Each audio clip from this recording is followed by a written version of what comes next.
পর্দা আমার আল্লাহ ফরজ করেছেন, পর্দা দুনিয়ার কেউ ফরজ করে নাই। আজ পোস্টারে লেখা পর্দার ব্যাপারে কিছু কথা বলতে হবে, একটা জবানও বন্ধ রাখবেন না। বলেন, পর্দা যিনি ফরজ করেছেন বলেন তিনি কে? পর্দা ফরজ, নামাজ পড়া ফরজ, রোজা রাখা ফরজ। বলে নামাজ যেমন ফরজ, পর্দাও তেমন ফরজ। পর্দা কি শুধু নারীদের জন্যই ফরজ? বলে না না না, পর্দা নারীর জন্য যেমন ফরজ, পুরুষের জন্যও ফরজ। পুরুষের পর্দা ফরজ, এটা জানেননি আপনারা? কথা কয় না। নারীরও ফরজ, পুরুষেরও ফরজ।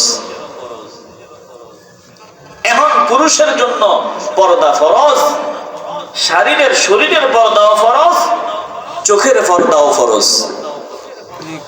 নারীর জন্য শরীরের পর্দাও ফরজ,